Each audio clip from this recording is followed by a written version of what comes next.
কমলদহ সীতাকুণ্ডের পরিচিত ঝর্ণাগুলোর মধ্যে অন্যতম হলো কমলদহ ট্রেইলের ঝর্ণাগুলো। মোটামুটি সহজ ট্রেইল এবং অল্প সময়ে কমলদহ ট্রেইলের ঝর্ণাগুলো দেখে আসা যায় বলে ভ্রমণ পিপাসু মানুষের কাছে জনপ্রিয় স্থান হয়ে উঠেছে। কমলদহ ট্রেইলে অনেকগুলো ছোট বড় ঝর্ণা রয়েছে। এই ট্রেইলের উপরের দিকে উঠলে দেখা যাবে ডান এবং বাঁয়ে বেশ কিছু জিরিপথ ভাগ হয়ে গেছে, আর এই সকল জিরিপথ দিয়ে হাঁটলে দেখা মিলবে ছোট বড় ঝর্ণা আর ক্যাসকেডের। তাহলে চলুন আজকে কমলদহ ঝর্ণা এবং রূপসী ঝর্ণা ঘুরে দেখা যাক।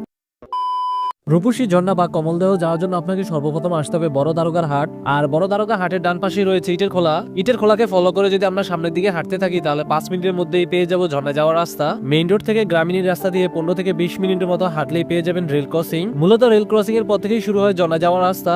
আর রেল ক্রসিং এর এখানে আসার পর আপনারা সবার আগে একটা হোটেল ঠিক করে নেবেন। এই রেল ক্রসিং এর আশেপাশেই রয়েছে বেশ কয়েকটা খাবার হোটেল, এবং খাবার খাওয়ার পাশাপাশি আপনারা এখানে চাইলে জামা কাপড় ও ব্যাগও রাখতে পারবেন। তারপর আমি এই হোটেলটি ঠিক করে নেই, আর এই হোটেলটির নাম হচ্ছে পাহাড়িকা। মোটামুটি এখানকার সব হোটেল থেকে এই হোটেলটা একটু বড় ছিল আর পরিবেশও মোটামুটি ভালো ছিল। তারপর হোটেলে ব্যাগ রেখে এবং খাবারের অর্ডার দিয়ে আমি ঝর্ণা যাওয়ার উদ্দেশ্যে বের হয়ে যাই। আরেকটা কথা, এখানকার খাবারের প্যাকেজের দাম কেমন এবং খাবারের মান কেমন ভিডিও শেষে খাবার খাওয়ার সময় বলবো। হোটেল থেকে একটু সামনে আসার পরে এই 3 রাস্তার মাথা দেখতে পাবেন, আর এই 3 রাস্তার মাথায় কিছু দিক নির্দেশনা লেখা আছে। আমাদেরকে ডান পাশে যাওয়ার কোনো দরকার নেই, বাম পাশে দিয়ে আমাদেরকে যেতে হবে। বাম পাশের রাস্তা দিয়ে একটু হাঁটলেই দেখতে পাবেন ঝর্ণা থেকে বয়ে আসা পানি, আর এটি হচ্ছে রূপসী ঝর্ণার প্রথম পানি। তবে পানির অবস্থা দেখে মনে হচ্ছিল যে ঝর্ণায় তেমন একটা পানি নাই, বাট গাইস 1 ঘন্টার বৃষ্টিতে যে কি পরিমাণ পানি হতে পারে এটা আপনারা কখনোই কল্পনা করতে পারবেন না। একটু পরেই দেখাচ্ছি যে বৃষ্টির আগে ঝর্ণার কি অবস্থা ছিল আর বৃষ্টির পরে ঝর্ণার কি অবস্থা। হাঁটতে হাঁটতে বেশ কয়েকটা গ্রুপের সাথে দেখা হয়, ওরও আমার মতো নতুন ছিল।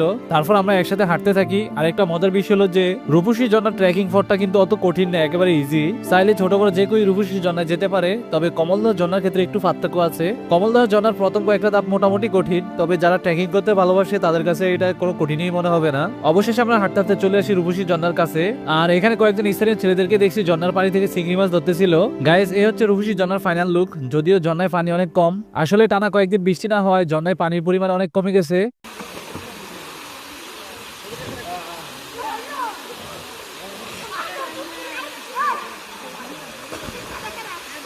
প্রথমে ভাবছিলাম যে ঝর্ণার ফ্রেশ পানিতে এখানে একটু গোসল করব, কিন্তু স্থানীয় ফলাফানগুলো ডুবাডুবি করে এখানে পুরো পানি গোলা করে দিছে। তাই ঠিক করলাম যে এখানে বেশি আর দেরি না করে উপরের দিকে উঠে যাক। আসলে উপরে কয়েকটা ছোট ছোট ক্যাসকেট আছে, ওখানে বেশ আরাম করে গোসল করা যাবে। তাই যেই বাবা সেই কাজ, আমি উপরের দিকে উঠতে থাকি। আরেকটা কথা হচ্ছে রূপসী ঝর্ণা এবং কমলদহ ঝর্ণার মধ্যে ট্রেকিং এর এই জায়গাটাই সবচেয়ে বেশি কষ্ট এবং রিস্কি। এর কারণ হচ্ছে এই জায়গাটা সোজা খাড়া হয়ে নেমে গেছে নিচের দিকে, যার কারণে নিচের থেকে উঠতে অনেকটা কষ্ট হয়, আবার উপরের দিকে নিচে নামতে অনেক কষ্ট হয়। এখন তো বৃষ্টি না হয় এই জায়গাটা পুরোপুরি শুকনো, তারপর উঠতে অনেক বেশি কষ্ট।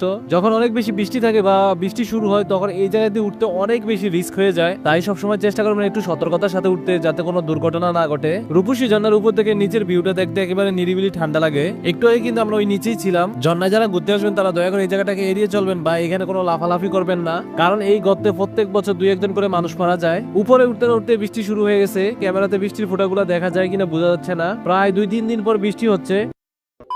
প্রায় 1 ঘন্টা বৃষ্টি হওয়ার পর এই হচ্ছে ঝিরির অবস্থা। একটু আগে এই ঝিরিতে তেমন একটা পানি ছিল না, বৃষ্টি হওয়াতে প্রচুর পরিমাণে পানি বেড়ে গেছে। আর বৃষ্টি হওয়ার কারণেও পানির রংটা একটু চেঞ্জ হয়ে গেছে। আগে কিন্তু ফ্রেশ পানি ছিল, এখন কমলা রঙের হয়ে গেছে।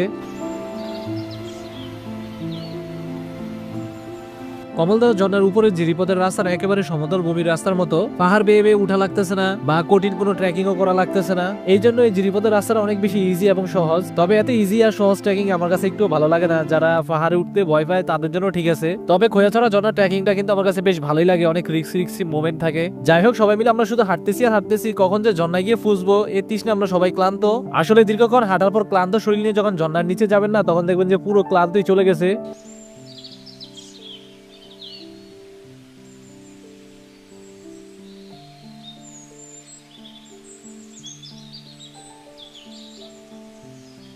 প্রায় আধা ঘন্টা হাঁটার পর আমরা ফাইনালি ঝর্ণায় চলে আসি। আর ঝর্ণায় এত বেশি পানি ছিল যে সত্যি অনেক ভালো লাগতেছিল। যদি একটু আগে বৃষ্টিটা না হতো তাহলে কিন্তু এত পানি আমরা পেতাম না। রূপসী ঝর্ণার অবস্থা তো দেখছেন, বৃষ্টি না হওয়ার কারণে কি অবস্থা ছিল, বাট বৃষ্টি হওয়াতে কিন্তু বেশ ভালোই হয়েছে। এখন কিন্তু ঝর্ণায় বেশ ভরপুর পানি আছে।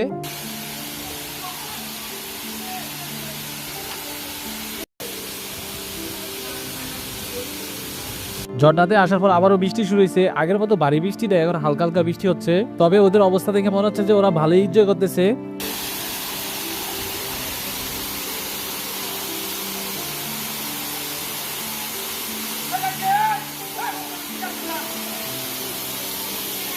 অনেকক্ষণ দাঁড়িয়েছিলাম কখন সবাই চলে যাবে, আমি পুরো ঝর্ণাতে একটা একা একা ভিডিও নিব।